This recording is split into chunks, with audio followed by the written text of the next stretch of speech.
Welcome, everybody, to another episode of Talking Sam. I'm your host, Sam Macias, and with me today, production associate of the critically acclaimed, award winning Disney Channel show that just recently finished its incredible run, The Owl House. She's the one, the only Miss Rebecca Rose. Miss Rose, thank you for joining me today. Oh, thank you so much for having me. Excited to talk to you today. I'm excited to have you here as well. And I know you've been doing the rounds for the Owl House. First of all, congratulations on such a fantastic run for the show. I have to say, this is one of the most not just critically acclaimed, but one of the most accomplished animated shows I have ever seen, just by the fans alone. Because I have never seen such a fandom getting behind, and not just an animated show, just a show alone. I don't know if you agree with me or not, but it's just like the Oh, support that this show has is just amazing. yeah, I mean, absolutely. The timing with Owl House and what I think is so just unique about it is that it premiered January 2020, which was like right before the pandemic and quarantine hit. And I think, when everyone was, isolated and in quarantine and they were really looking for uh, something to do, something to watch. And at the time, Steven Universe Future had just ended recently. And so I think a Yeah, lot of people just kind of hopped on from Steven Universe to Owl House because Steven Universe was such a huge part of so many people's lives, like my life included. Like, I loved that show. So I think people were definitely just looking for like their next show to hop onto. And since everyone was at home doing nothing because of quarantine, I think that show just ended up being Owl House. And I mean, we're still, living with the effects of COVID out in the world.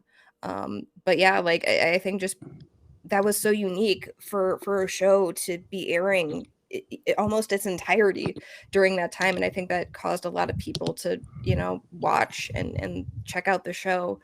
Um, so yeah, it's very interesting. But there's kind of like the double-edged sword side of that too, where it's like conventions, like we weren't able to do yeah. those because like I was able to go to New York Comic Con in October, and like the energy in that room was just something else, and it really sucks that we had to miss out on events and opportunities like that.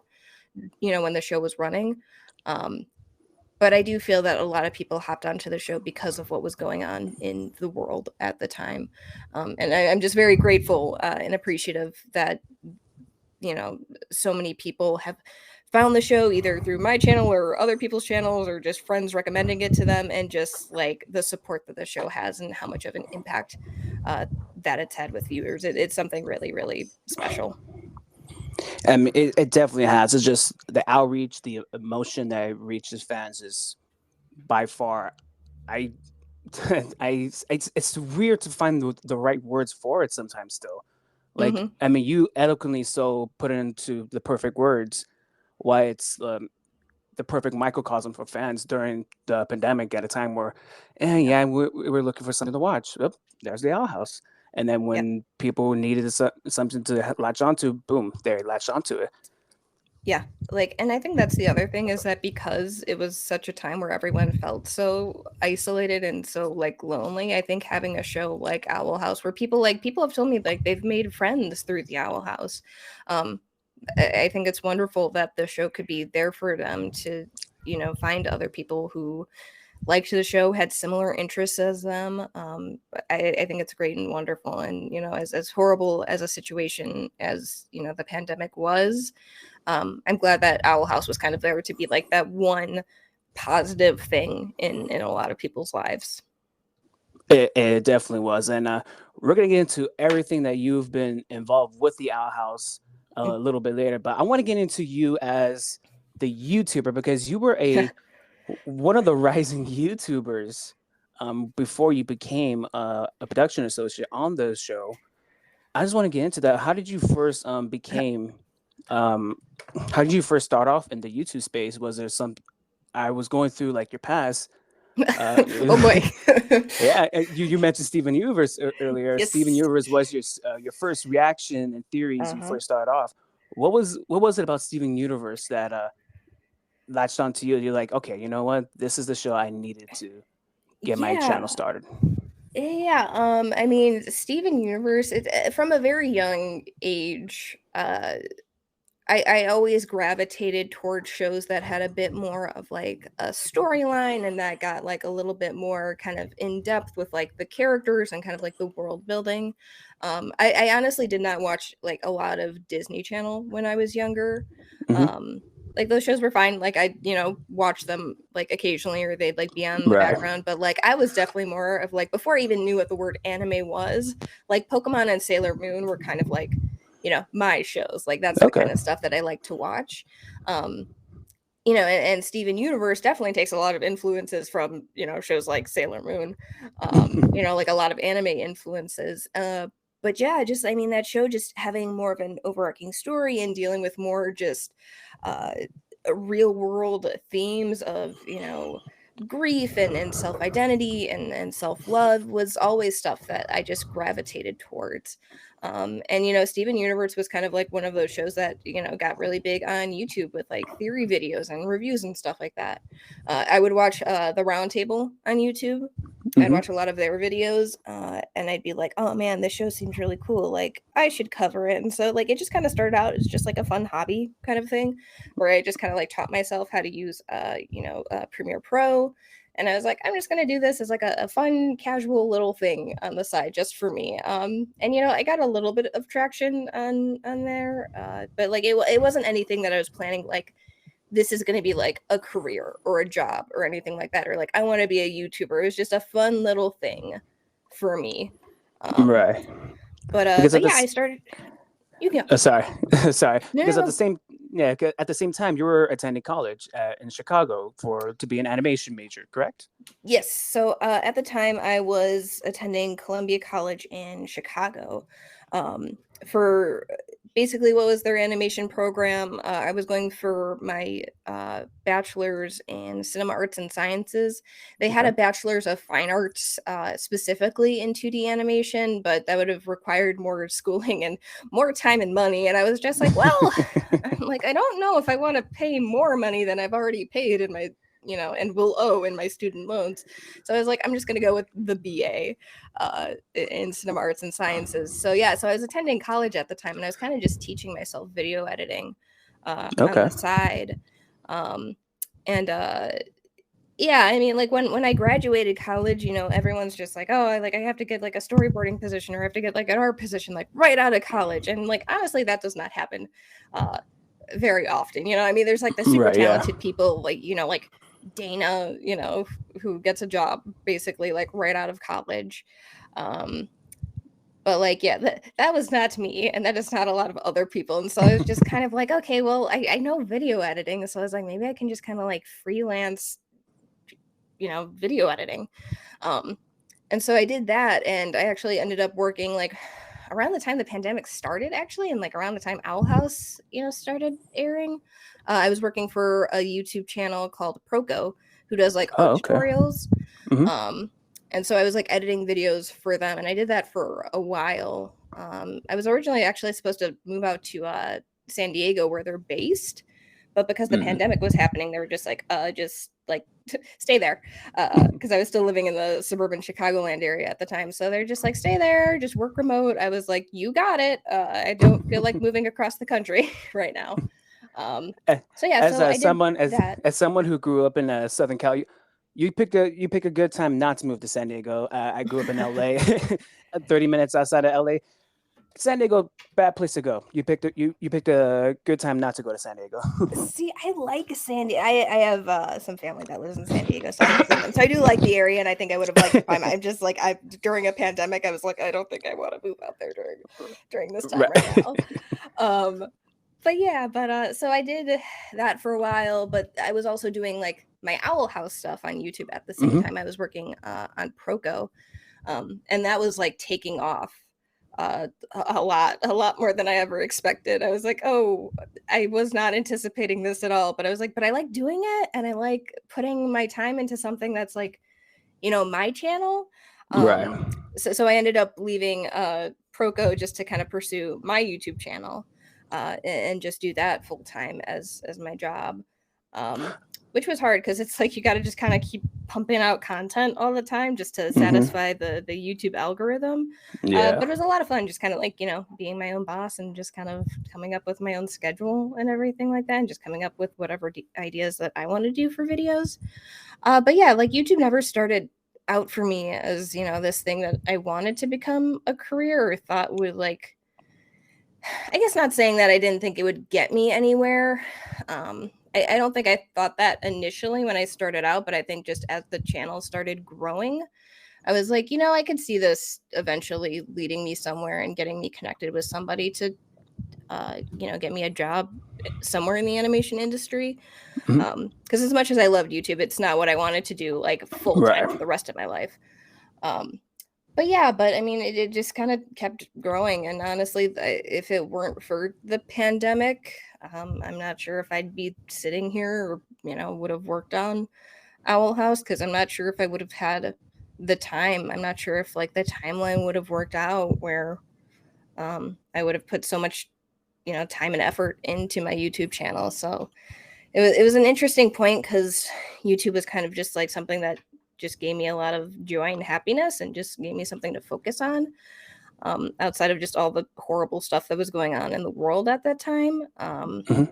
So yeah, so it just started as something for me, but just kind of grew into something so much more.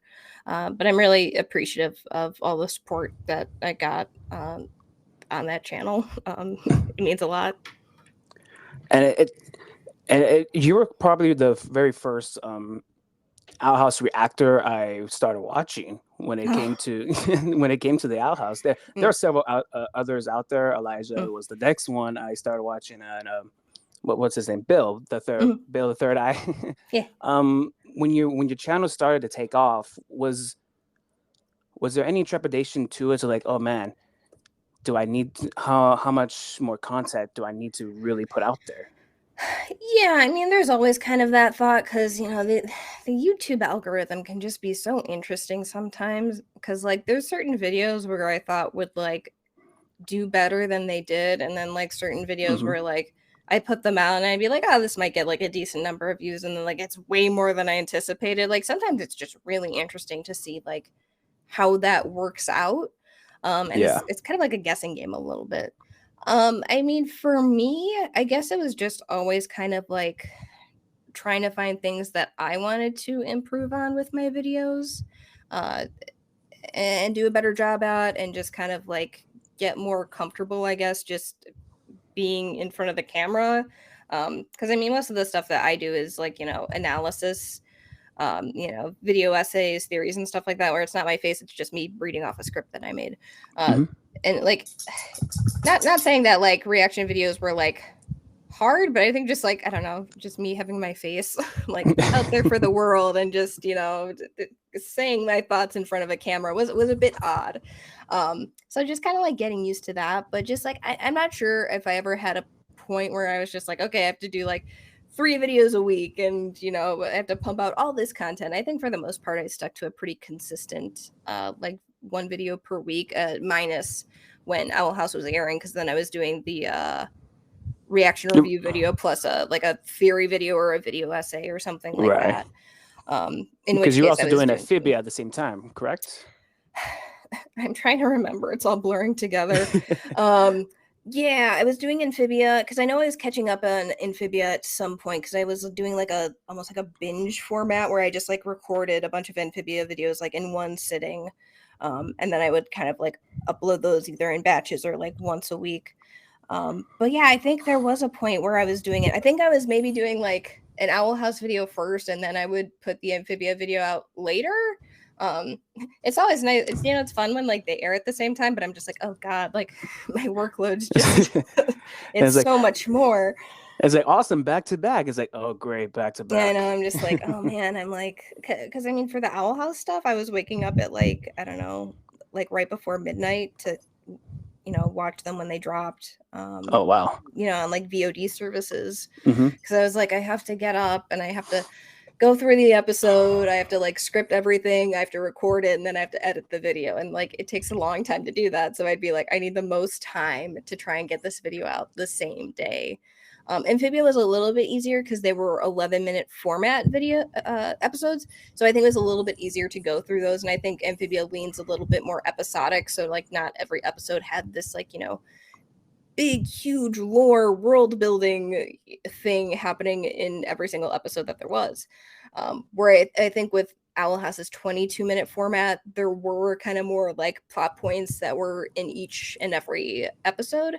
Hmm. So I think Owl House was just like a bigger thing for me to tackle, and was the thing that I tried to tackle first, which was why I got up like at midnight and then would stay up and try and put out a video that same day, where I'd put it out in like the afternoon or evening. It was a lot of work, but it was like really rewarding. And like, even though I was just like absolutely exhausted by the end, I would like sit and just like watch all the comments come in and just like see what people are saying. Cause like, it's nice to get that positive feedback. Um, to be like, oh my God, I was waiting for this video all day. Or, you get Hmm. the people who would comment like first, or just people who are, giving their thoughts on the episode. It's always nice to get that positive feedback. And it is a big motivator for when I am, going on like 4 hours of sleep and trying to put out these videos. It's like, okay, I can keep doing this. Like, it's worth it. But yeah. That I can only imagine that kind of workload going, especially for shows like an Owl House and Amphibia going back to back. Mhm. Something that you mentioned a little bit ago, doing the analysis. I can't ever say that word right. The analytic part of your videos, which I always like watching, because you really took your time. You took your you really wrote out when you were doing your scripts for Mhm. doing your theories. It was really pinpoint on what could happen for a certain plot point for a show, where it could go in this direction, maybe go in that direction. What was kind of like your thought process when you were going into those? Were you thinking, should I really go this long on this video? Should I really go into that certain plot point? Where were you kind of in your thought process in that? My videos got longer, but I would do them in the same amount of time, which means to me that I just got faster at doing them, which I was like, okay, that's good to know. Um, Talking about the recording though, and like not being able to say words, decision was always such a word I had such a hard time saying when I was recording any scripts, and I said the word decision. I'd always have to like slow down and just like very carefully pronounce it, because otherwise, if I'm just like in it like saying a sentence and then the word decision was in there, I would like get all jumbled up and I'd be like, I have to do another take. um but yeah, so like, I mean, I love analyzing like writing and world building and theories. That's the kind of stuff that I love. Like I think even just like in my reaction videos, I think a lot of people are just very like they have like very like visceral reactions where they kind of just like freak out, and those are fun. Hmm. It's fun to see people freak out over stuff, but like for me it was always just like, I'm trying to think about like how this plays into the plot, like what does this mean, how does this thing connect to this thing. It's just like I have my own little like theory board in my head with all these like pieces of red string connecting to each other. um so that was just kind of like always just like my style, I guess. Okay. uh for like theories and analysis, I never like really put a cap on like how long it would go.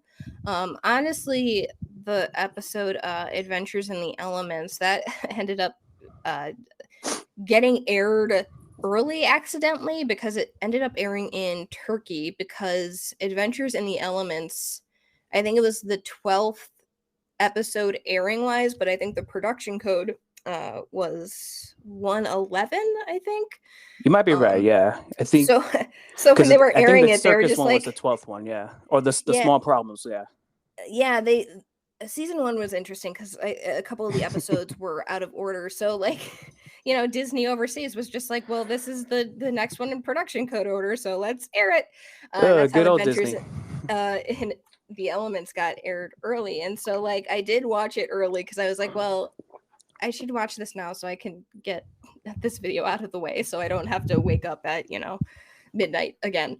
Um, Right. but I think that video was really crucial in just kind of like how I structured my analysis, because I think that might have been the longest video that I had. And I think it was because I had the time to actually like sit down and do like a more thorough script of it. And I think that just kind of molded into just how I would subsequently do the rest of the episodes that aired for my reaction and review videos. Which was great because like I love diving into all that stuff, but I was like, oh, now I have to like completely edit a video around this, which was a lot. But yeah, like I think that episode was really crucial. Like also Separate Tides and like Escaping Expulsion, because they had those part of like the Paley screening event for Pride Month. Yeah. So Because I those got ones to aired back see. to back.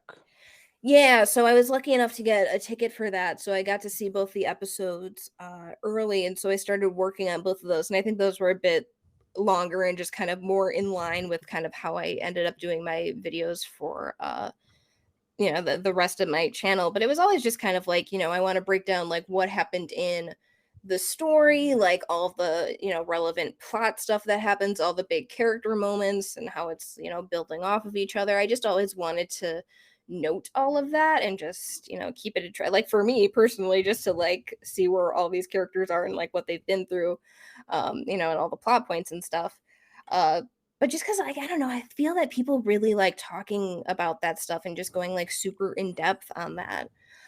So that was something that I was just like kind of tried to bring to the table, is just really going in depth on all the theory analysis stuff, because it's the stuff I like talking about. So I just kind of wanted to make a video. And again, we were in quarantine, so it was kind of also just a way for me to get all of these thoughts in my head just out in some capacity, Right. in some way, because I'm like, I can't just sit here with all of this. I need to get it out. So that was also kind of the nice thing about YouTube. It was like a way for me. It was an outlet for me to get all of these thoughts out into just like, a watchable video. But yeah. And watchable it was. And one of your thing about your videos was it was fun seeing your uncut raw reaction, watching the video, watching the episodes, and then after getting your in depth, kind of like the say if you're watching a House of Dragon episode, and then after listening to the producers talking about the in depth and everything that goes into the episode. I mean, how funny is that we're talking to a production associate to the show. um, I just what was some of your early thoughts going into picking a show for your channel? Was there any before you chose the Owl House? Was there another show that you thought maybe you wanted to jump into, or was the Owl House pretty much like no, maybe this one's the one? I mean, it's interesting because it wasn't even like I necessarily like chose the Owl House. It was just kind of like I was genuinely interested in the show because I had been following the show since it got greenlit. I just hadn't been covering it until the pandemic hit, which was, like March Mm-hmm. 2020. And my first video was the Amity Blight video essay when she showed up in like the first few episodes of season 1, and just kind of talking about her because I really liked what the show was doing with her character arc so far and just how they were writing her. So it just kind of came from a place of just like genuine interest in talking about the show. And like, like the Amity Blight video just did like super, super well, like way better than I would have ever anticipated. And I think again, it was because, people were in quarantine, people Right. were looking for another show to hop onto. And I think I was probably like, one of the first people to do a video like that on the Owl House, analyzing a character like that. And so like when I got such a positive reception to that video, I was just like, oh, I was like, people like this show. I was like, I like this show. I guess I'll just keep talking about it. And at the time, the pandemic, people were just like, oh, it's going to be, like a month or 2 months max. So it's just like, oh, I'll just do like a video a week as like a fun little hobby to keep me occupied during quarantine when an event, inevitably ends in a couple of weeks. And then obviously it just kind of kept going and going. And I was just like, okay, I guess I'll just keep posting videos. So it was never just like me like weighing my options. It was just I was genuinely interested in the Owl House as a show. I like talking about it. Mm-hmm. And other people seem to be interested in it too. So I was just like, all right, like, yeah, no, like of course I'll keep posting about it. But I mean that's kind of one of the things that I like about YouTube is that I feel a lot of the time people who start doing YouTube and making YouTube videos, it comes from like a very genuine place of them just being interested in the show and wanting to talk about it, which I think is really, really cool. Right. And mentioning one of your early outhouse videos, I believe the second one you did another one of your kind of like your editorial videos Mm. of is the outhouse going to be the next great cartoon of the decade. And Mm. within like I believe the first minute of the video, you emphatically said yes. Now seeing now being part of the show, seeing the show in its full, do you still feel that way today that you did then? Oh my god, absolutely. I mean, Mm-hmm. like, and All right. people like people kind of like came back to that video and they're just like, oh well, it's going to be canceled after 3 years, you know. And I'm just like, well, I didn't think the show was going to go on for 10 years. I didn't think this was going to Right. be like an Adventure Time kind of situation where there'd just be like all these episodes or anything like that. But I mean, it's like I think about a show like, you know, Gravity Falls. Like Gravity Falls had, you know, 2 seasons. I know it was a bit spaced out more because it was airing on Disney XD and their scheduling was kind of weird. But I mean, people Yeah. still talk about Gravity Falls and how awesome that show is. Um, so that's kind of more what I was saying with Owl House, is just like the impact that it will have, like when looking at, you know, the cartoons that aired from, you know, like 2020 to, you know, in 2030, in, you know, that in that time span. It's like, what's going to be one of the shows that's going to be remembered? And it's like, yeah, I think Owl House is going to be one of the shows that people look at and remember. I mean, kind of like Steven Universe too. Like Steven Universe was a really big show. Mm-hmm. So I think it's going to kind of be like in that vein of, you know, impactful shows. And again, just like the whole situation of how it aired like entirely during, you know, the Yeah. COVID era, I think is also just something very unique, but something that ended up giving it a really big fan base and a huge audience. So, but yeah, no, I definitely think the show is one of, you know, the shows that will be looked back on as being one of the best ones of the decade. I agree with you. It's probably one of maybe one of the best shows with so much upside. You have to wonder, wow, what is it about that Disney just missed? Like, and It's I know you were on. I know you were part of the show for you were part of 2B until the end. Mhm. Is that correct? Yeah, I worked in Okay. a so when I hopped on in like December of 2022. Okay. And at that point, they were in post production on season 2B, which means that we had gotten the animation back. And so that's us, like, you know, doing retakes, doing like ADR, which is usually like efforts or like lines that have gotten changed and stuff, and just like throwing those in there before we inevitably ship and deliver the episode to the channel. And then we were in pre-production on season 3, so that's like the design phase of stuff. I mean, there's a lot of stuff that happens before then, like the writing, the storyboard Right. stuff. But I primarily worked with the design team for that season. Okay. So, and that's one of my questions I want to get into with Mm. when you jumped on the show, you jumped on pretty much at the very tail end of its airing. Was there any concern of being on part of the show at the very end, as in I'm not going to be not having a job for that long? Because you mentioned in one of the video in one of your interviews, you moving from Chicago all the way to LA. You moved with Mm. your sister. Was Mm. it going to be, you know, I'm probably going to have a job maybe for like a year and a half. I got to have to find another one right away. Was there any concerns when you make those big decisions? For me, no, because I was just like, this is like my dream show. I was like, if not now, when? And so I was just like, no, I was just like, absolutely. I was like, of course I'll work on this show, no matter how short of a time it would be. They could have been like, it's 1 month, and I'd be like, yes, no, I'd love to work on this show for a month. Um, the thing is like also working at a company like Disney, and other studios do this too, is Hmm. that they'll try and move people within the company already to different shows and different productions. So that was Okay. also in the back of my mind. I was like, okay, when my time on Owl House is done and I'm just sad, um, you know, they'll try their best to move me to a different production. And I am on a different production now at Disney, which is called Hailey's on It, which is an upcoming show. But they usually try and, you know, keep their talent that they have. and try to move people around. Because I mean, if you're a good worker and people and your crew have nice things to say about you, they'll want to try and keep you for another production or another Okay. show. So yeah, so I mean, like, obviously I knew that Owl House wasn't going to be this long-term thing where I was going to be on for a super long time, but it was like a once in a lifetime opportunity to be able to work on a show that I covered and that I loved as much as Owl House. So like, just the opportunity to work on the show and just have that experience and have that opportunity, yeah, I would have taken it no matter what the term of the position was. And in the back of my head, I was like, okay, if I do a good job and people like me, they'll probably keep me around and move me somewhere else, which is what ended up happening, thankfully. Um, As, but yeah, as it did, there yes. was never any doubt in my mind that I was not going to say yes if they offered me the position.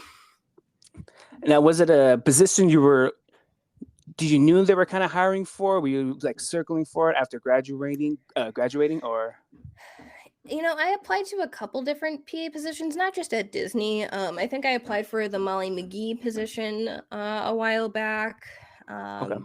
But yeah, so like, I had applied to positions before. Like, production was interesting to me because you do get to learn about like the whole pipeline of the process. Hmm. Um, and just like working with different departments, different people, and really seeing how an episode is made and like what the day-to-day uh, responsibilities are for each department, like what we do at each stage of the pipeline, and just understanding, like, because as a viewer, you're just kind of like, okay, they're working on the episode, but then like working on the show, you actually understand what's going in uh, to making the show. Um, but like, for the position itself, it was interesting because technically the position that I interviewed for was actually the production secretary position.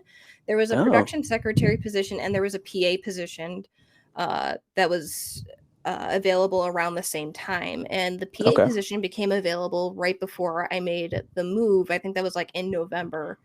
Um, and I messaged Jane. I was like, "Hey, do you know if like this position is being filled?" Because like, again, like I said, a lot of the time, positions will get posted, but there's someone internally that they're already considering who's also at the studio. Right. Um, and I think Dana said that they had already been interviewing people at that point. Um, and then she's like, just send me your resume and I'll send that to my line producer. And I was like, thank you so much, of course. And so I sent that. Uh, and one of the recruiters from Disney reached out to me and they're like, hey, we have this production secretary position available. So in my head, I was just like, oh, they must have already filled the production associate position. But I was like, I would love to work on the show in any capacity. So of course, I'd love to interview for this. So I had like a 15-minute phone interview with the recruiter at Disney TVA. Went really well. I was in the middle of moving. I literally like I think it was like the day after I had taken like the moving truck out Uh huh. with all of mine and my sister's stuff to LA. Like, I did the phone interview and then I flew back to Chicago to get my car and my cats. And then I drove out with my mom to get those out to LA. Um, and when I was driving back with my mom is when I heard back from the recruiter, and they're like, hey, like, the Owl House production team would like to talk to you about the production secretary position. I was like, oh my gosh, that's great. Of course, I would love to sit down and talk to them. And so it was 2 days after I got my car and my cats out here is when I had the Owl House interview. And so again, it was for the secretary position and just kind of like going over the responsibilities of, that, and just, talking to the production team. And I remember one of them asked, they're like, well, like, would you want to be a PA like in the future? And I remember like choosing my words so carefully because I didn't want to say like, oh yeah, absolutely, I'd love to be a PA, and like have them interpret that as like, oh, you don't want to be a secretary then? Like, Right. Yeah. so I remember just like choosing my words so carefully of just like, I'm open to whatever opportunities, uh, you know, would be available for working on this show and learning as much as I can. And, like something like that, just a very kind of like Right. politician answer where it's Mm. like, Yep. I answer the question without really answering the question.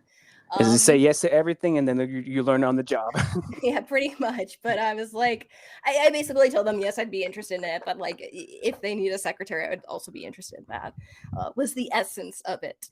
Uh, so I had my interview with them, and then like a few hours, like they told me they're like, we'll get back to you in the next few days, and I was like, thank you so much for the opportunity for like being able to sit down with you guys.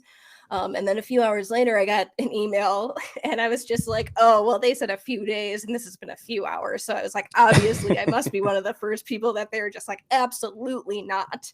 Uh, do not hire her. But when I actually opened the email, they were like, hey, Rebecca, we loved sitting down to talk with you. We'd love to offer you the PA position. I was just like, no thoughts in my head. Like it was just this moment of like shock. Like I didn't even emote. It was just like they were like I didn't know what to do in that moment because I honestly didn't think I was gonna get it. It was like one Right. of those things where I was like I didn't want to get my hopes up too much because I knew if I didn't get it I would be like absolutely crushed. So like each stage of the process I was just kind of keeping my expectations so low because I was just like what are the chances?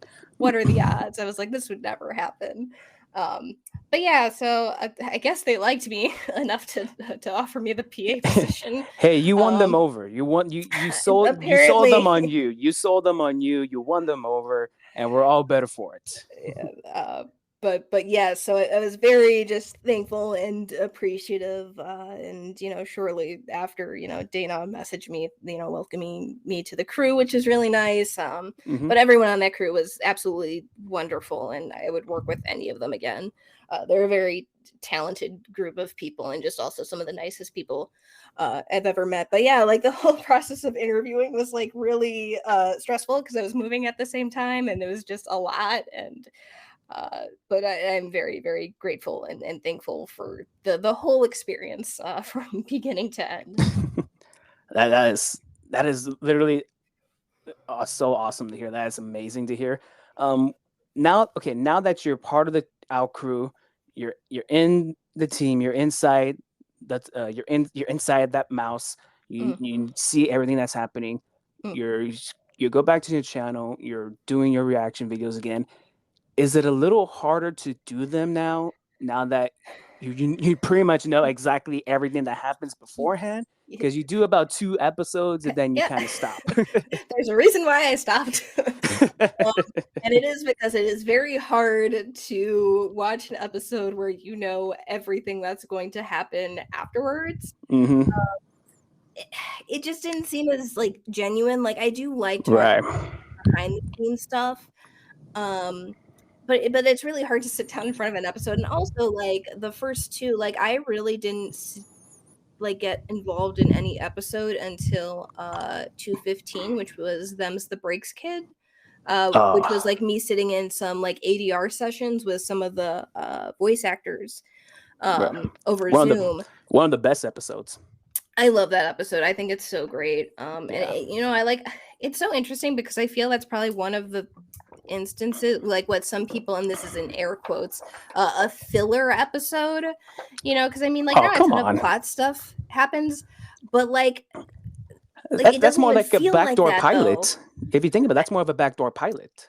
I mean, I would love to do a prequel series of Rain and Ida in at Hexside. I think that'd be so wonderful. But like what I'm saying is just like people would consider that a filler episode, but it doesn't Hmm. feel like a filler episode because these characters are so good. People are so invested in Rain and Ida and their relationship.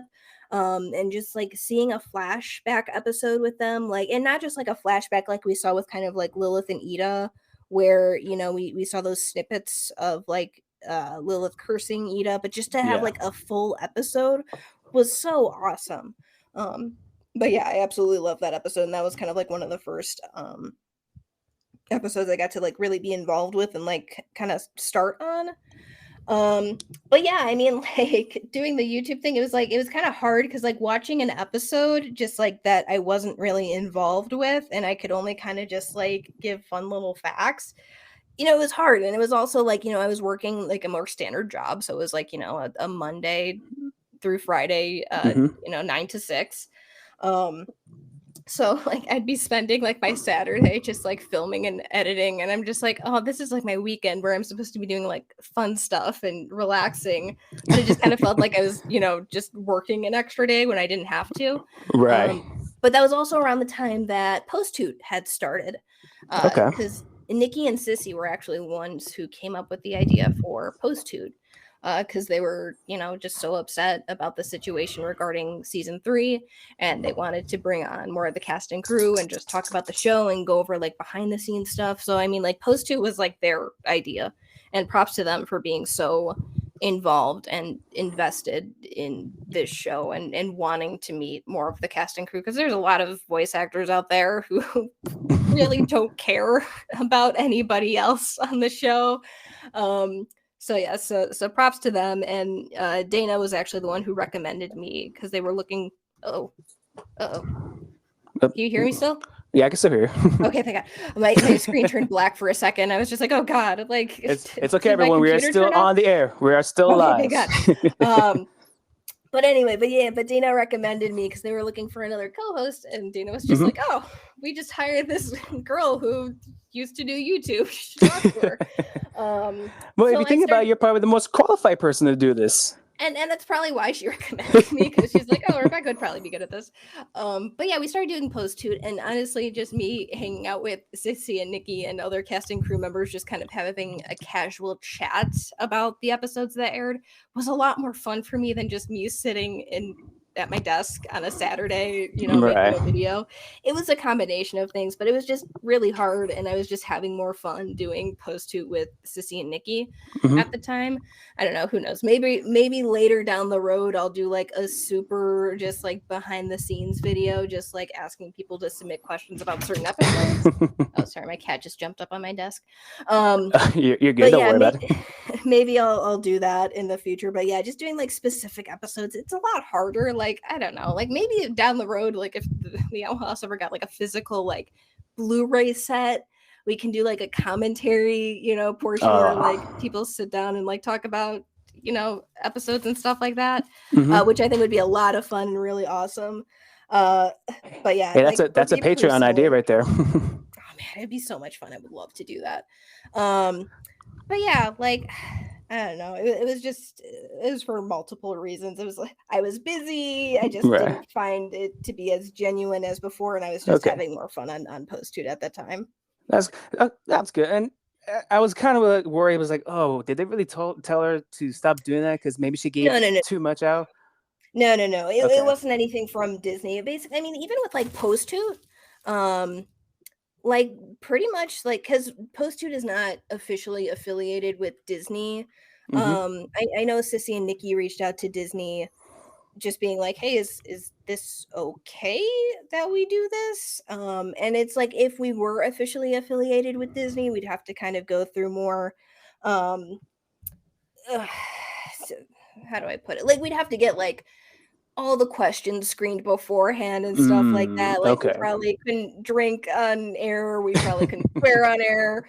Right. So there'd be like all these other things in place that Disney would A, implement, and we a were lot of just like, parameters involved. Yeah. yeah. And so I think for us, basically the only thing that they said, like if we were to just do it on our own, was just like don't spoil anything. And we're just like, well, we weren't planning on doing that anyway, because we'd all like to stay employed and have jobs.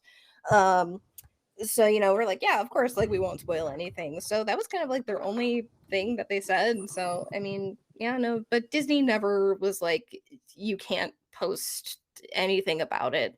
um it was just it was a personal thing with me. Okay. um And honestly, that does make sense because, like you did say, you want to be genuine because we as the fans, we not to say, oh, we can tell when you're real being fake, but we can tell when someone's being mm, genuine and didn't that's another word I can't say disingenuous mhm, when it comes to their honest opinions, especially on the YouTube space.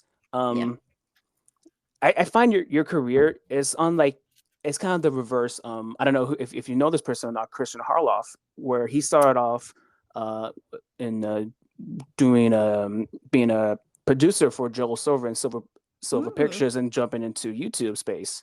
So you Oh, guys kind of do the flip. Yeah, I don't know if you're familiar with him or not. I am not, but Okay. there's actually been other YouTubers who've made the jump from YouTube to animation Oh. before. Oh, okay. Um, I was Mackenzie unaware of Atwood, this. Hmm. Mackenzie Atwood, who had MK Atwood on YouTube. She would do like Steven Universe like edits and stuff like that. I don't know if you've heard of like the Pearl Secret rap career video, I, I like think I in see that those. whole Yeah. meme.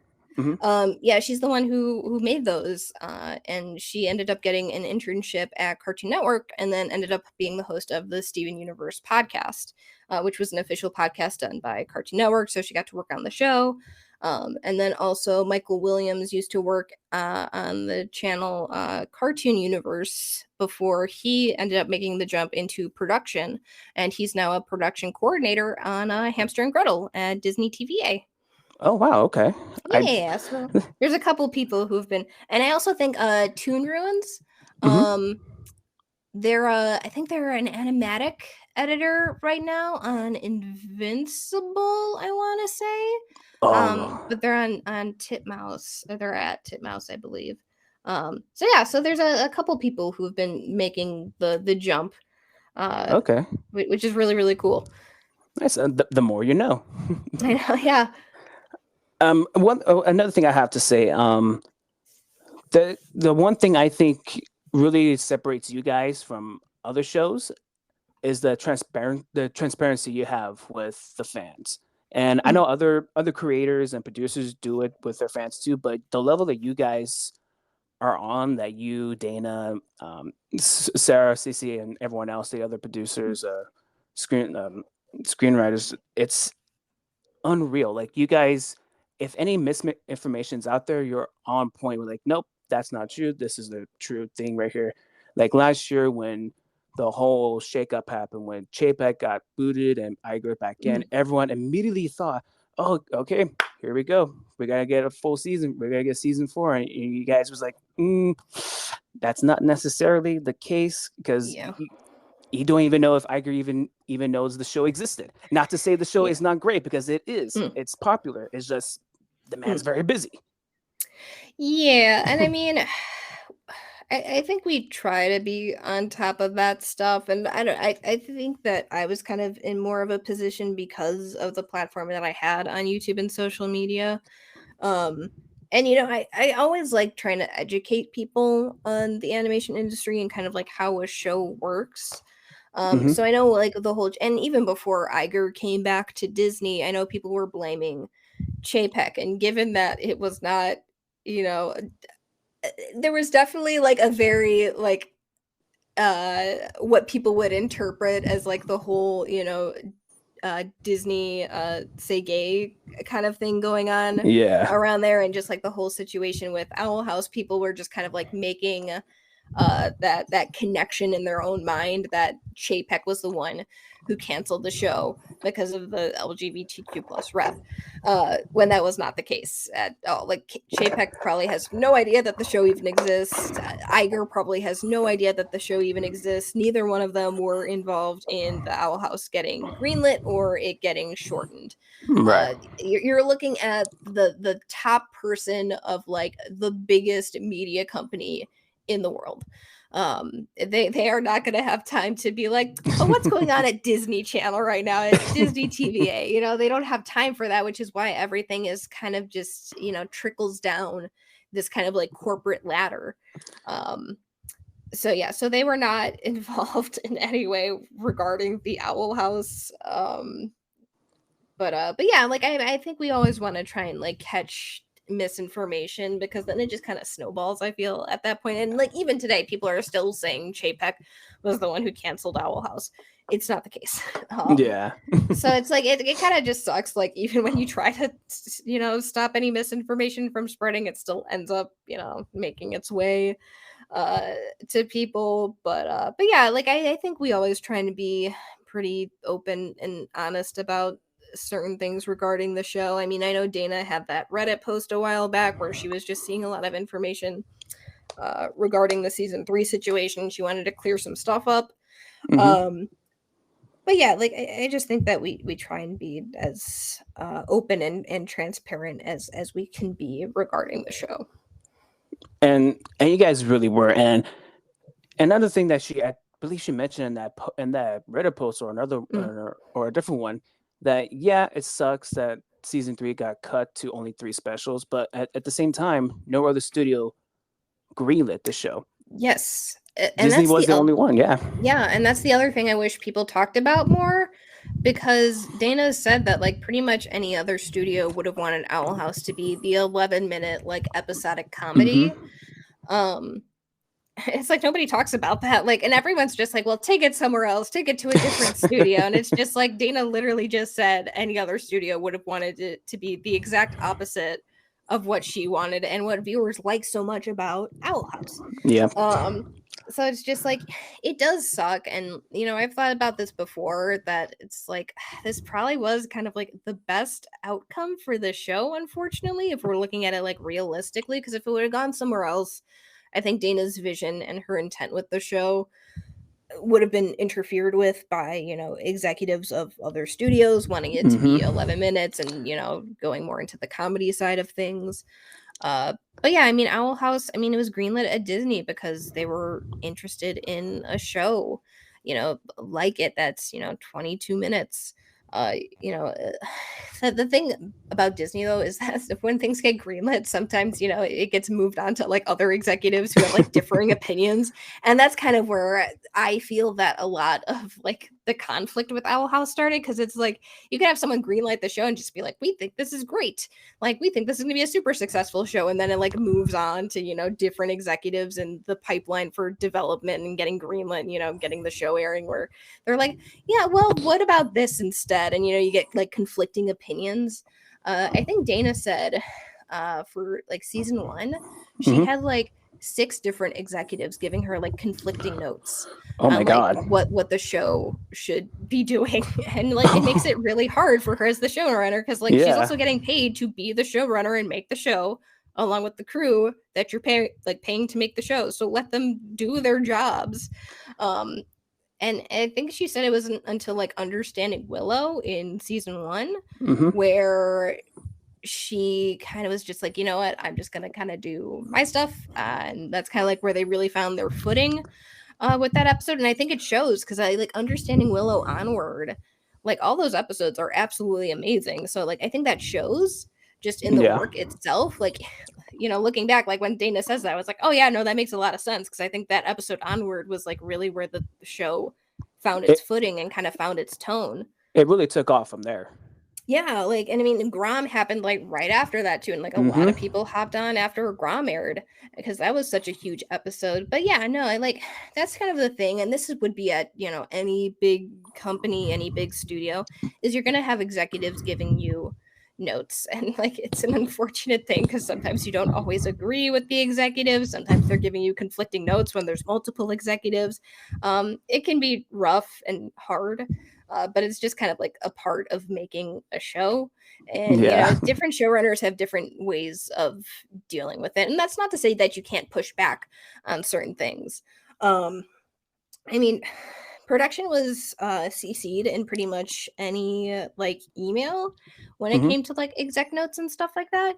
And like, I feel a lot of people are just be like, oh, I bet all the LGBTQ plus stuff got flagged. Like, no, we didn't get any notes about that. In fact, our creative exec like really said how much they liked that scene with Luce coming out to Camila and having the high I'm bi Hmm. presentation, with Amity. Like that was one of the things that they liked the most. So it's like, because we send all of our designs, all of our scripts, all of our animatics to S&P, which is standards and practice and legal, and Right. it's like we never, from my knowledge, from my recollection of the emails that I saw, none of that got dinged, and we did not get notes on that. Like we got notes on like like the Duolingo app. They're just like, oh, just make sure that it's not green because it can't look like the Duolingo bird, which is like, that's a reasonable note for legal.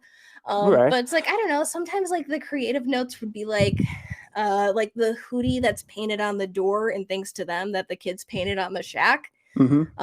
They'd be like, well, when I see this, it makes me think like that's gross instead of, oh, that's sweet. It's kind of like notes like that where it's just kind of more up for like a personal interpretation. Right. And those are the kind of notes that Dana would like push back on, just being like, oh no, it's not supposed to, be this like super sweet, heartfelt, cute moment. It's kind of supposed to be like gross and icky. Yeah. So it's like stuff like that is kind of like the notes that we get. Or, if it's like too scary or too bloody or too intense or something like that, that's usually what we got dinged on for any notes. But again, from my recollection, I don't believe we got any notes on any LGBTQ plus stuff from execs or SMP and legal. Okay, that's actually really great to hear, because that was really not the core of the show, but that was like, it really was like the heart of it, if you really Mm-hmm. think of it, because like when Luz was coming out to her mom in that little 3-minute opening, and I was Mm-hmm. like, huh, that was like that's a really sweet moment. And when do you ever see kids like see that? Like Yeah. I can only imagine a kid back in the early 2000s seeing that. Like, huh, imagine Yeah, that. I've said it before, but like I'm bi, and like seeing a character like Luce would have been so awesome for me when I was younger, and just seeing a relationship like Luce and Amity would have been just great and wonderful. I mean, it's great and wonderful now. Um, but yeah, no, like I think in many ways, like Owl House is a show that I think many people would have wanted when they were younger, and they're just appreciative that they have it now. Um, Hmm. but yeah, like again, like you said, it's like never been the focus of the show. Like any of the LGBTQ plus stuff was never like the main focus of the show. We didn't even know that we were gonna get it, when the show first came out. It just kind of happened very naturally and Exactly. seamlessly. Yes, it was part of the Um, story. It yeah, happened so fluidly. Like it wasn't yep, for like, not to say other shows do this, but it wasn't forced down our throats. It just happened right. progressively. Yeah, it's like they didn't showcase the show as being like Luce is bi, this character's bi. You should totally check out this show because Yeah. she's going to be bi in this show. It's never like that. It's like, and I really appreciate that with Dana and the crew, on how it was just something incorporated to Luce's character, but it wasn't her defining characteristic or any of the Hmm. characters who are part of the LGBTQ plus community. It's just a part of who they are. It's not their defining characteristic that the show just like focuses in on and zeroes in on, and that's all there is to their Yeah. character. That's something I always really appreciated with Dana and the crew, and how they wrote all their characters. And that's another thing about this show. The writing on it, Mm, since I believe Understanding Willow, from there on, it was such on point. mm-hmm. I'm gonna be so honest about this. I don't remember a show having such great writing. Yeah. It's like watching literally every episode in season 2, I was like, okay, that was great. And next one, Mm-hmm. that was also great. Yeah. It's like I can't think of a bad episode in season 2. And obviously, Yeah. we doing you guys doing your post, you explaining why you guys really hammer into the story, Mm-hmm. Yeah. makes a lot of sense why you guys really go into the plots and everything, especially Mm-hmm. in 211. What was Follies in the Coven Day, Follies in the Yeah. Parade, Mm-hmm. right? Where Luce was kind of like the story where Luce is like, don't know if she tells everyone about her mom. Mm-hmm. Why am I blanking on it? Yeah. Her promise to go back. Yeah. Wow, I literally blanked on there. Oh, okay. And other shows, they would have dragged that out a little bit longer, a couple of episodes. But you guys know, you guys went hammer in, telling everyone, no, yeah, she told Ida and King right away, Mm. and really didn't really hang on to that too long. You really just like went straight on into it right away. Yeah, and I mean, like Dana said on the Post-hoot, it was kind of just like we didn't have time to, Yeah, like dance around it and prolong it. We kind of had to like move things along. But I think that also ended up working in the show's favor it really because did. it sped things up. So it's like we weren't hanging on things too long because we didn't have the chance to. We had to be like, okay, we have to go through all this stuff and we have to wrap up as much as we can. Which I think people really liked because again, people want more serialized content in animation, and so I think people really, really responded to that well. I mean, it was interesting because the first half of season 2, S2A, that was before I hopped on the show. So like I remember like watching the first half of season 2, and just like every episode I'd be like, I think this is my new like favorite episode. And I was like, oh no, I think this is my Yeah. new favorite episode. Like every single week, because they were all so good. It's like And one then day at the other. Yeah. yeah, and like when I hopped on the show, a couple of the episodes were already finished by the time I hopped on, and I think it was Okay. Follies, Elsewhere and Elsewhen, and then Any Sport in a Storm. I think were the ones that were wrapped up Okay. when I hopped on. So like I got to watch those in like their full animation first, and then my introduction to the second half of season 2 after that was primarily through animatics, because I don't think we got the animation back yet Oh for a wow. lot of them. So I was watching the animatics of just being like, what's gonna happen? But it was really weird because it was also very like cathartic, because like Mm-hmm. I just kind of watched them like one after the other. So there was no time to like sit with anything. I was just like, going through. I'm like, what's gonna happen next? Um, but yeah, no, it was really interesting to just kind of see like where the show went, and also just being like, how close did I get to what happens in the show, with my own little theories and ideas. But yeah, it was a lot to just kind of power through in like one sitting, basically. Mm-hmm. um but yeah, no, like they just didn't have the time, and it's like I Yeah. think that we would have loved to have episodes where we did got to get to like spend a little bit more leisure time, and just have like a beach episode or something like Right. that. I'm sure we would have loved to have like a beach episode, or If the if they kids. had if they had time for 20 more adventures, I know, who would 20 know? more adventures, only if. um but yeah, like again, it's hard to like, I think we'd always want to do more and tell more of those stories, and have more episodes, or like comics or graphic novels Right. or something like that. Like I think anyone on the crew would love for additional content for Owl House, but at the same time I think we're just all incredibly proud of what we were able to accomplish, like given the situation regarding the show. So it's also kind of hard to just like regret something that turned out, you know, really, really good given the situation surrounding it. Yeah. So yeah, so I think we're just very proud, but also just in a position where we're like, yeah, we definitely would love to tell more stories about this show, because there's so much spin-off potential and additional content potential with this show. It, you, it's insane how much Mhm. meat is still left on this bone. Yeah. It's Yep. insane. Like it's the way you guys took season 3. Mhm. It's in. I'm lost for words how to describe how much meat is still left on this bone. Yeah. It's You can go. how do you like? Do you when you go through these episodes back? Do you feel like, Mhm. And I don't want to say regret. It's like, maybe if we could we go back on that storyline, maybe give it maybe an extra minute to explain that, or do you feel like what we got is what we got, and that's that is perfection? I mean, like season 3 was also so interesting because we were working with longer episodes. Hmm. Um and like production wise, I guess things didn't necessarily change that much, because what we ended up doing is basically just breaking down the episodes production wise into halves. So they'd each be 22 minutes, which is a standard episode of Owl House. Right. So we'd have like a part 1 and a part 2 for each episode when we were, making the show. So production wise, like I guess things didn't change in terms of the actual pipeline, but it was more so just like thinking of how all of these episodes, how these specials connected to each other, and the continuity that would go through all of it. I was talking earlier today with Sarah Nicole, Sissy, and Eden. Hmm. And it's just like, it's so like, people are like, oh, well, what's your favorite season 3 episode? And I'm just like, it's so hard to pick, because it's really just one big episode. Like they It all really just is. seamlessly just flow into each other. So it's like hard to pick, because it's just like, well, like they're basically all just one thing together. They're just basically a giant movie.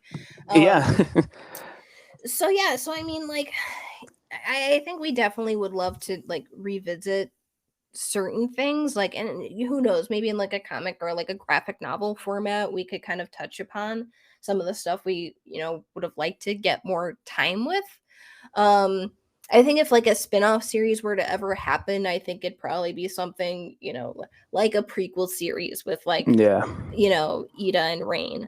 Um, something where it's like new and fresh in a way. Hmm. But like stuff like, like the kids in the human realm or something like that. Like I think that would be a great thing for like a comic or graphic novel series, just to kind of go over like the moments that, we ended up having to kind of just compress into like a scrapbook, basically, just to show like here's all the stuff that they did.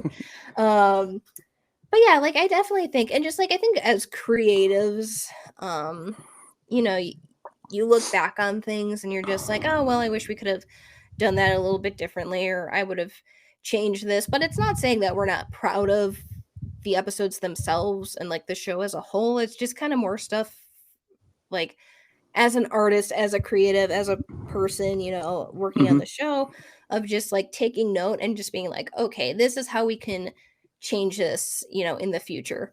Um, if something were to ever come up. So it's more just so like improving, I guess, like as an artist yourself, uh, versus being like, oh, we shouldn't have done this, we should have completely changed this kind of a thing. Um, but yeah, I guess that's kind of like how I view it. And honestly, that makes a lot of sense. Hmm. I was trying to get a question into one of your post hoots, but for some reason, the Instagram would not let me go. Oh, Would not let me Instagram was send it like in. that question cannot be asked. It was literally like every 2 seconds. So if Uh, you will allow me yeah. to throw a mulligan to you, Hmm. one of the major themes about not just season three, but the entire series as a whole was fatherhood. When it Hmm. comes to her relationship with her dad, Luce and her father when he passed, Hmm. Amity and her father, and pretty Hmm. much every main character, especially a Hunter, when it comes to a father figure. What do you think was probably the main focal point to that and behind that? Um. Oh boy. Uh. I don't think no one's asked that question yet. I want to be the first one to ask. That I have an idea of what the answer might be, but that would honestly be a Dana question. Okay, Um. Because it'd be something that would be up to her to answer. Um, fair enough. Fair enough. yeah, it's not my place to say what could potentially be the reasoning behind fatherhood in the series. Talking in a more general sense from what I can answer. Hmm. Um, I mean, I think a lot about this show is about, found family. Um, Yeah. and I think also just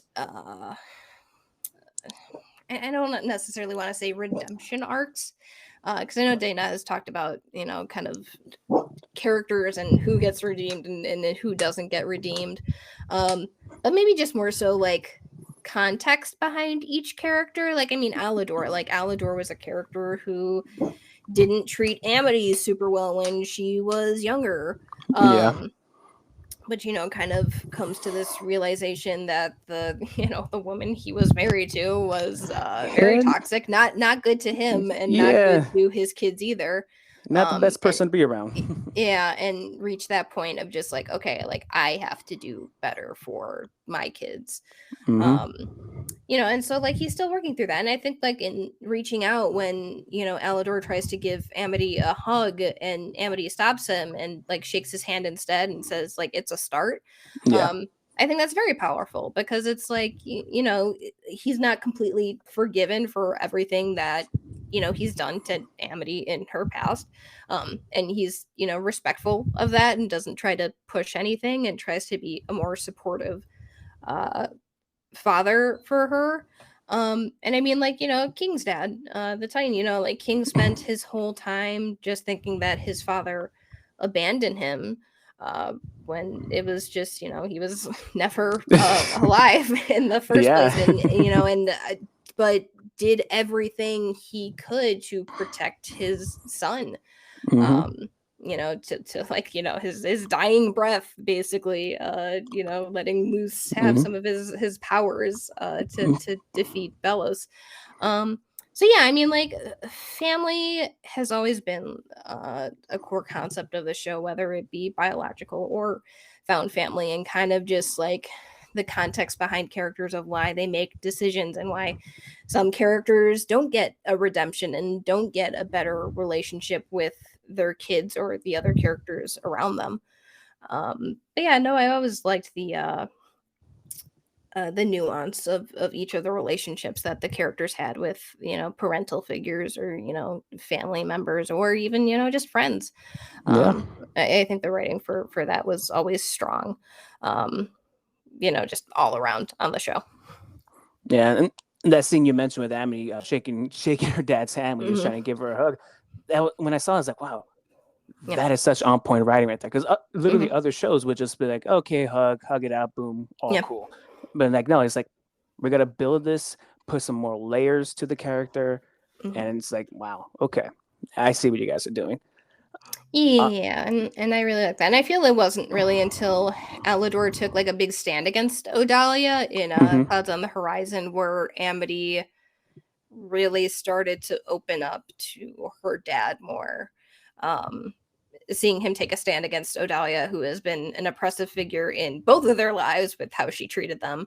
Um, Right. yeah, but I really liked that with MD and Alador. I would love to see more of Alador too, and just kind of like know more Yeah. about him and just like the Blight family in general.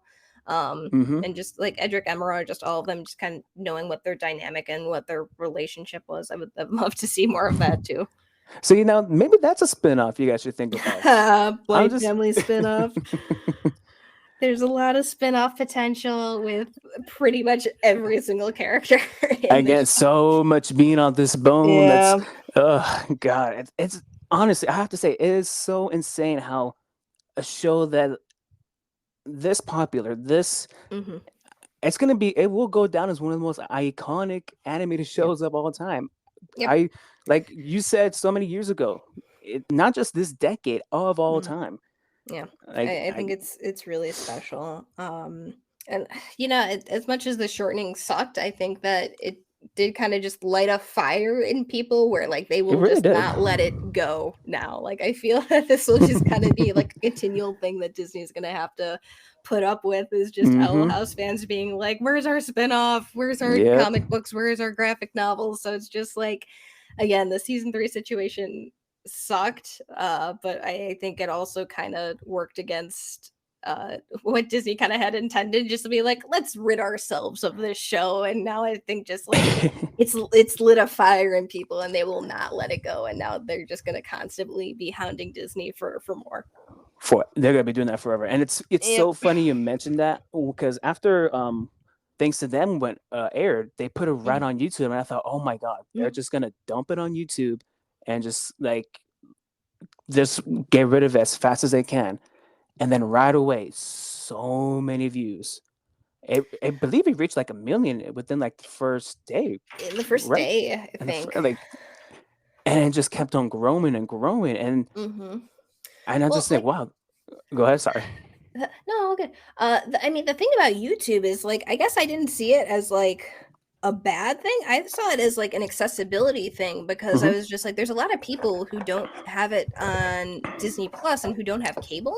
So I Hmm. always viewed it as them like an accessibility thing. It's just like, okay, other countries and other, people who may not have Disney Plus or cable, Right. if it's available in your country, uh, could watch it, because I think they've also done that with like a couple other shows, like with their premiere episodes and with their finales.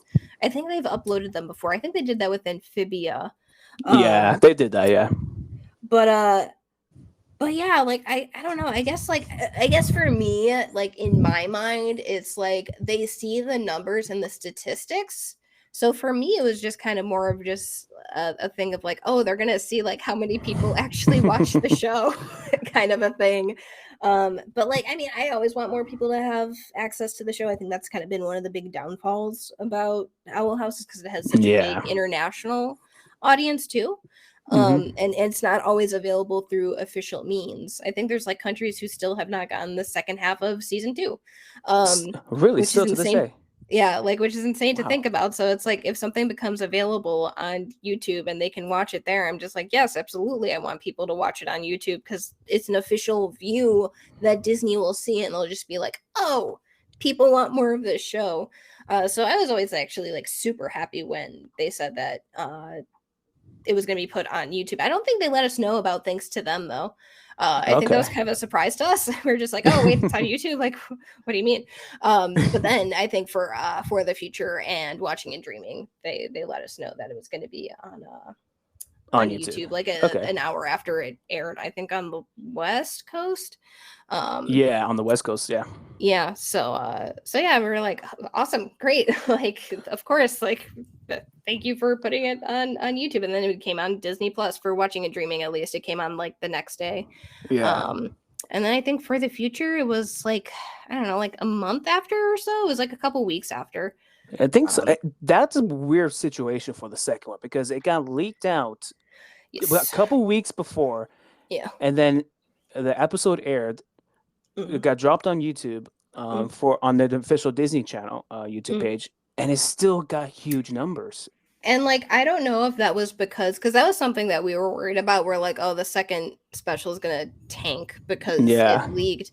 But I think just like the whole situation regarding the leak, I think it just kind of really pushed people to support it more, like give it more views because they're like, oh well, it leaked. Like we gotta bump those numbers up and like get Right. shows. Um but yeah, like the whole leak situation sucks. And unfortunately that kind of stuff is really out of our control because Hmm. when it comes to like distribution and stuff like that, our crew is not the one specifically handling the distribution and like delivery for that kind of stuff. We kind of like hand it to the studio and we're like, all right, here's the episode. Don't mess it up. And Right. then sometimes they do. But I mean, it sucks, but I'm glad that like with YouTube, with the episode being on there, it showed people, even with the leaks, that hey, there's support behind this show and people want to watch it. Yeah, Yeah, the support is astronomical because I yeah, believe I was doing the numbers, doing the episode, the special 1, 2, 3, and the 2.5 hour movie, yeah. which I was surprised they even put that out at And it all. has over like what, 1.5 million views or something like Yes, it that. has over a million views. Put that all Mhm. together, you have almost 25 million Yeah, views for yep, season 3 content. yep. And that how I'm sorry, how do you as a global brand television Hmm. see that and not say, yeah, nah, let's just go to the next one. Not nothing against the other shows, Mm, but right. but I was just But like, one of these things is performing a little bit better than the exactly. other.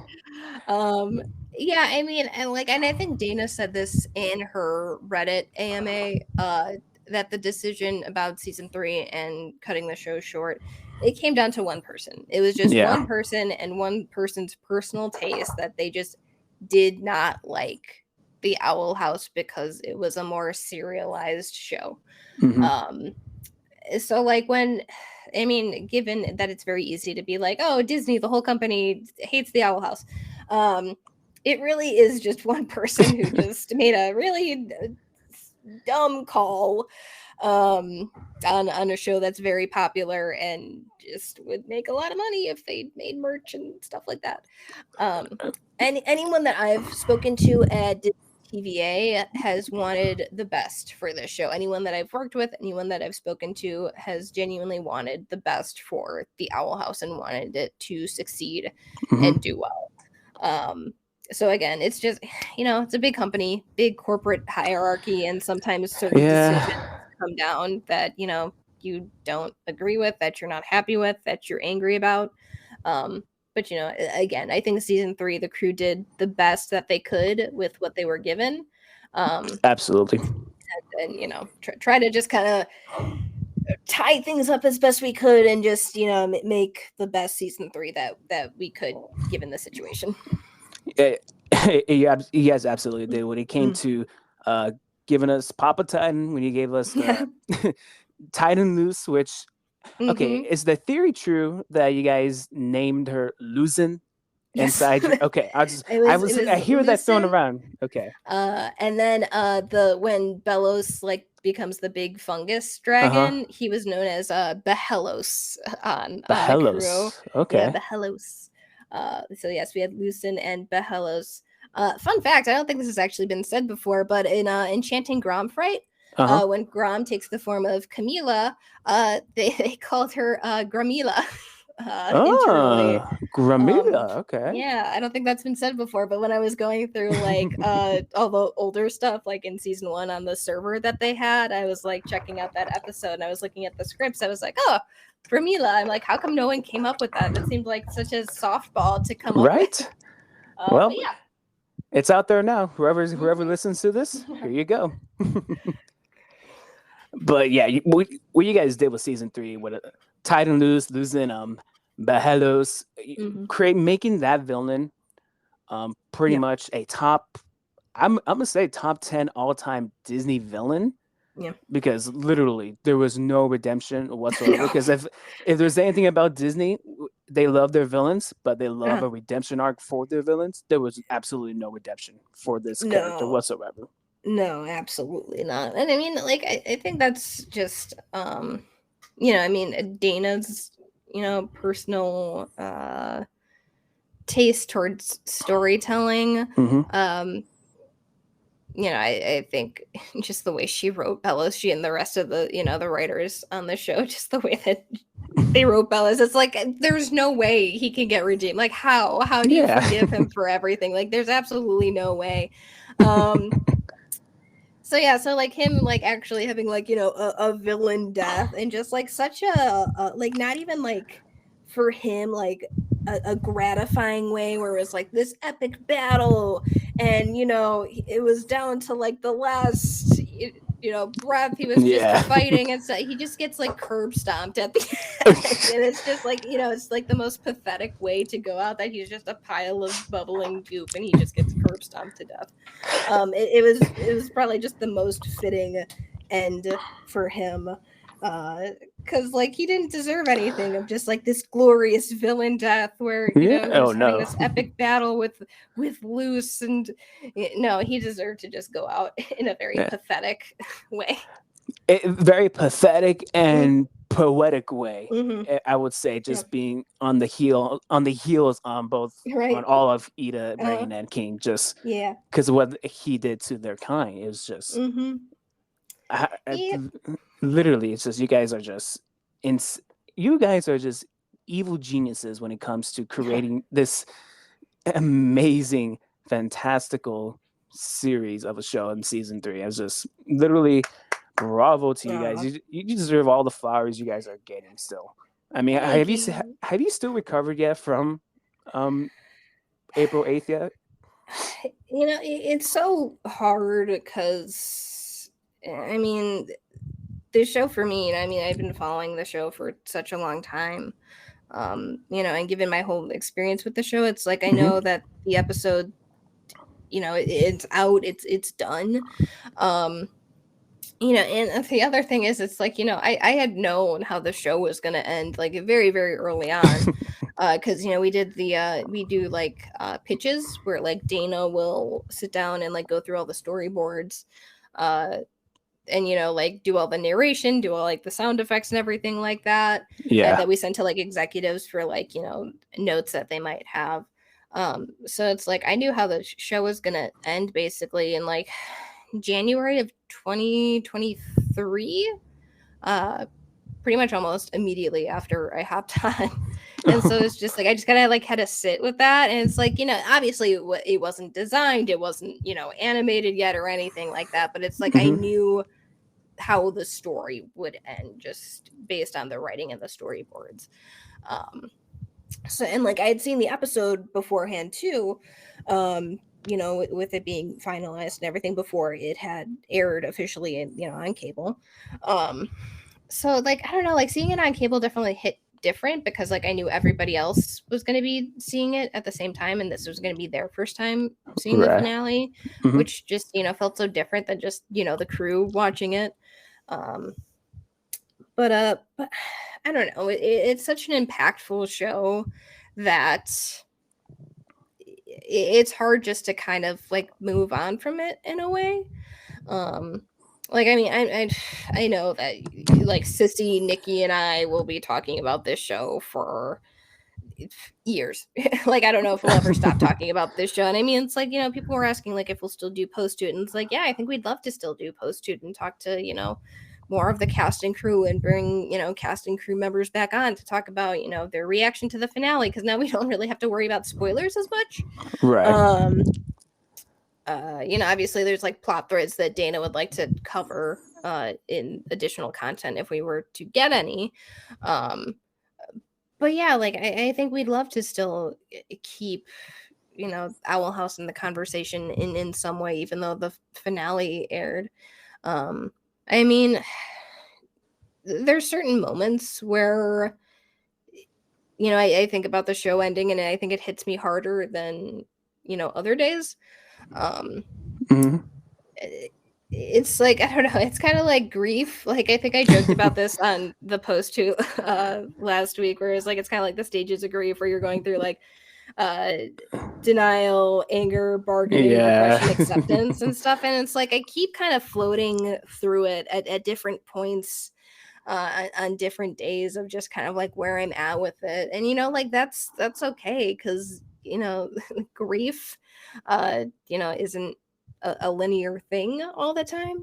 Mm-hmm. So yeah, I mean, it's just like there's certain days where I'm just like, yeah, Owl House is over. That was a really great show. Like, I'm glad I got to be a part of it. And then there's like other days where I'm just like, oh my god, Owl House is over. It really depends. And it'll hit me at different times. But just like, I'm grateful that the show exists. And I'm glad that I got to experience it. I'm glad that other people got to experience it. I think that's kind of like the most important thing at the end of the day, is that this show exists and it got an ending, because that's also a huge thing that like not a lot of shows who also either get canceled or they get cut short, they don't even get an ending. So the fact that we got to have an ending at all, I am thankful for that. That is 100% true, and especially what's going on now with the writer strike. Unfortunately, a lot of shows that do get cut, unfortunately, due to the writers not there fixing up a script, or just can't just be there to finish the story. It affects the show, and honestly, thank God you guys had your writers with you throughout the whole way. Because I honestly cannot think what the show would be without them. Yeah, our writers were absolutely incredible. I mean, like J-Bo and Zach Marcus were on the show since like very, very early on in season 1. I think Zach might have actually been on in development. Like Zach since the very beginning. Like since like before J-Bo. So I think just like having them on to like the very, very end was also just really great for Dana, to have people that were just like so familiar with this show and the world and the characters, pulling it to the end, to that finish line was super helpful for her. But yeah, our writer's room is absolutely incredible. Given what they were handed with everything, like, okay, you gotta wrap everything up now. Here is everything that we did in 40 episodes. Wrap it up in 3, please. Yep, pretty much. So I mean, they did an incredible job with what they were given. And they absolutely did. They may have been victims of circumstance, but hey, they came out on top. Again, give them all the flowers like you guys are getting. It's just, I can't, honestly, this is Emmy award-winning writing, storytelling, voice acting. An award. Like you guys deserve the Peabody Award, but like you guys, honestly, the story, like how you guys not winning any Emmys is beyond me. I don't know how that works. Like, I don't know who votes on that kind of stuff. So it's just like, I mean, I think we got nominated for an Annie a while back. Yeah. And like, no shade to like any of the other no shade at all. The crews. No. But I'm like, I don't think I've heard of like half of these. And so I'm just like, how? Like, I don't understand like how the voting works or who's voting or anything like that. Like, I Mhm. don't know if there's it's like clicky almost. A little Um, bit, yeah. like I don't know how the voting works on it or like how nominations, like that whole process. I don't know how any of that works, but I'm just like, so many people have heard of Owl House in the animation community. So I'm like, if Mhm. animation professionals are voting on like the Annie Awards, and like, right, that seems like the most logical because I don't know, like Amphibia is another example of it too, where I'm just like, how has Yep. Amphibia not won more awards? Yeah, it's really weird. Like, again, I don't know how like the nomination stuff works or like, how the voting works or anything like that. And again, no shade to any of the other productions. Animation is a grueling industry and everyone puts Yes, a lot of work into it. absolutely it is. But there's definitely moments where I'm just like, huh? Uh, Especially now for you being in the grind, mm. for as long as you've been now, it's just like, huh, I don't understand. Yeah, no, it's interesting, but I mean, like at the end of the day, it's just like to get a nomination and just be, recognized at all Right. is like really, really special. And the fact that the show has won a Peabody is also just incredibly gratifying. Yeah. So yeah, no, like One I one mean, of the highest again, honors, yeah. yeah. And before we close out everything, the one other thing I really want to talk to you guys about, or Mhm. to you about, is the music. Oh my god! Oh, the music, yeah. Like, I literally, in that last final episode, you guys used this theme song over and over Yeah, again, the and little melody. I mean, yes. I so our season 3 composers were Brad Breek, who worked on all of season 2, Hmm. and Andrew Morgan Smith, who hopped on to help out Brad. The music is kind of the department I was least involved with because it would just be kind of like I sent the animatic with like the placeholder temp music, and like Dana would send like her notes for just kind of like the vibe that she was looking for, and like we'd Okay. send that off to them and just be like, here you go. And then we'd get it back and it would be, scored and stuff like that. So it's not like we were working with, Brad or Andrew directly at all. They just kind of like did their thing on their own time. So that was Okay. kind of like the department I was least involved with. And it was kind of like a surprise to me too, like when it came back and just like what they would come up with. But yes, like the music that plays like during Luce's sacrifice, and then Oh like yeah. the Titan, Papa Titan and Luce talking, and you see like the big huge Titan skeleton, and then when Hmm. Lucen comes on screen, it's like the same melody throughout like all of it. Um and it's so good.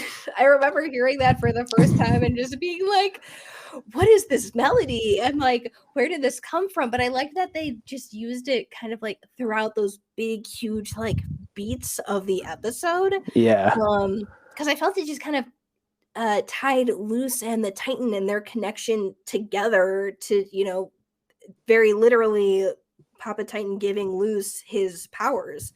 Um, I thought it was absolutely beautiful, just like symbolically, thematically, and all that stuff.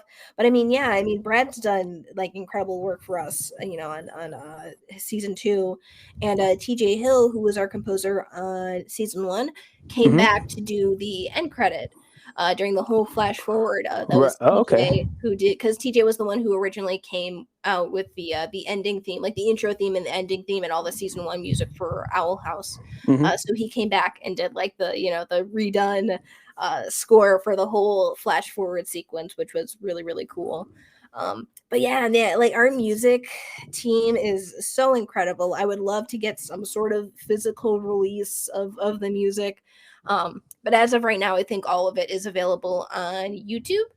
So Oh, if you want sweet. to, yeah, TJ, I think uploaded all of his season 1 stuff in like excerpts. Hmm. And then Brad, I think, had all of season 2. Season 3, I think Brad had the first 2 specials. And then for whatever reason, Watching and Dreaming was just like such a problem episode with like Disney kept content ID claiming it on YouTube. So they weren't able to post it. So I think they found like kind of like a workaround Hmm. where they posted it on a different site. And I think at this point, people have just taken this like individual soundtracks and Uh-huh. uploaded them individually onto YouTube. So like it's all there. You might just have to search for some of it a little bit more than others. But I've downloaded all the music from YouTube because I'm just like, oh, it's so good. Um, I would love a physical release of the soundtracks just to have her like a vinyl set. That'd be so cool. Oh, Um, I really hope they do release that on Spotify because or on iTunes. That would be yeah, because literally it'd be awesome. the music seamlessly flowed into the next scene so Hmm. perfectly. It was amazing. Just with the Papa Titan into Hmm. the final battle when Luz Yeah. came back as Luz, and it was just Mm. and even after that when Luz was just giving um, Bellows just the dead eye, just not caring what he was trying to Uh-huh. trying to sell her, and just letting him, squabble. And even like you said with the flash forward final ending, Mm. it was literally, God, man, I swear this show. I'll say it again, iconic will go It's down as the one of the most iconic animated it's shows it's of all time. it's a very special show. Um, and like I'm glad that there's a fan base that will continue to be loud about it and fight Yeah. for it in the hopes that we can get some more, Owl House content out in the future. Yeah, I still see it. It's like even to this day, like the fans are still going crazy for it. It's insane. Mm-hmm. Well, I mean, like we have the Streamily thing earlier Hmm. today, and it's just like clearly there's still an interest in it because people Yeah. are tuning in for the Q&A. People are ordering prints signed by the cast, so it's like clearly, there's a demand there, uh, and an interest, for more. Uh, so yeah, so I think everyone at this point on the crew is just like hopeful that something will come of it eventually.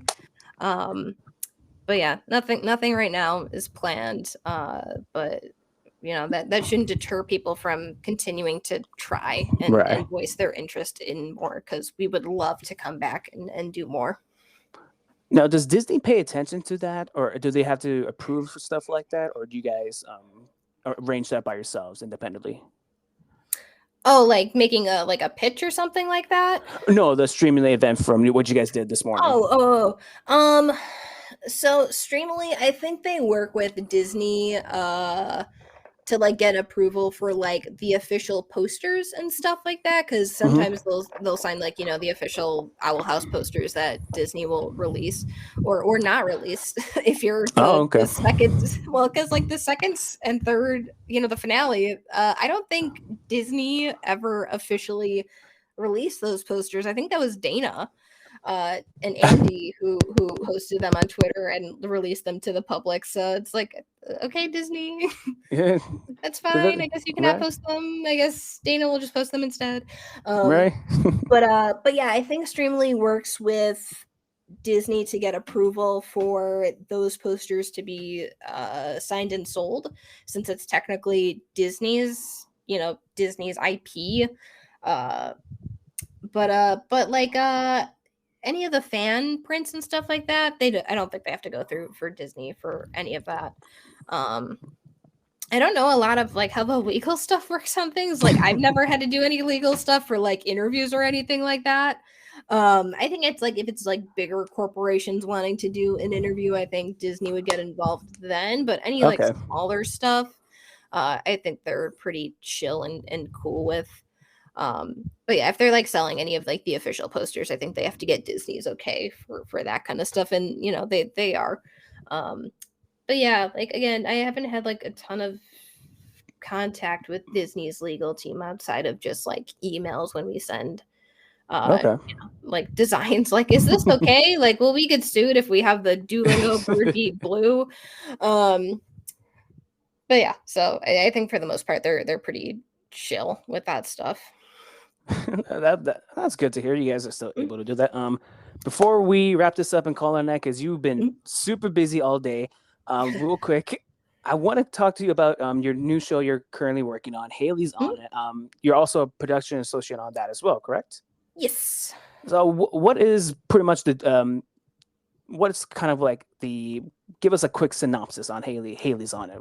The elevator pitch. Okay. Yes. I am So Bob it's Iger. yeah, you're Bob Iger. Haley's on it is about a girl named Hailey who doesn't really go out of her comfort zone a lot. Hmm. And so she makes a to-do list for New Year's to try and get out of her comfort zone and try to accomplish all these things that she's put on her list. And then one day, someone from the future tells her that she has to accomplish everything on her list in order to save the world. And so each episode's kind of like Hailey taking on a different task from her list. And there's like a potential romance with her friend Scott, because one of the list items is that she has to kiss Scott. That's kind of the pitch of the show, the premise of the show. All right, all right. I saw the trailer for it. It looks super interesting. I was like, okay, I can probably get on board for this one. And Mhm. is the main Haley's voiced by Ayi Calavari, the main girl from Moana, correct? Yes, correct. Okay. Listen, Rebecca, thank you so much for joining me tonight. You gave me a lot more time than I originally asked for. You're so generous. No, all good. I love talking about this stuff. Oh man, I very much appreciate it. I thank you so much. Where can people find you online if they want to follow you? Yeah, so on Twitter, I don't know how active I'll be on Twitter. Twitter's a scary place sometimes. Oh But God. on Twitter, you can find me at Hey Rebecca Rose, and then on Instagram, you can find me at It's Rebecca Rose. If you want to find my YouTube channel, where I don't really post anything, you can find me at It's Rebecca Rose on there. But I might upload all the post-shoots because I'm like super behind on that. And now that we kind of Okay. did the finale, I might do a batch upload of all the post-shoots that we've had since the last time I've uploaded. So yeah, but that's where you can find me. Hey, the YouTube channel's still there, everybody. You can still find her there. It's just gathering dust right now. Yeah, It's just, you just gotta do the just Indiana blow up the Jones, dust. right? It's still there. I mean, you just gotta. There you go. It still works. like And like an N64 cartridge. You just there gotta you, blow up the there you dust. go. There you go. I am Sam Macias, host of Talking Sam. You guys can follow me on Facebook at Sam Macias, Instagram at Sam Macias5, and Twitter at SamMac55. I'm going to be recovering still from my tears after watching Guardians 2 and watching Owl House Season 3 again. Thank you very much, Rebecca. Thank you so much for having me. It's been great talking to you. It was very much great talking to you. Until next time, everybody, join me, and we're going to be doing another episode of Talking Sam. Until next time, bye. Bye.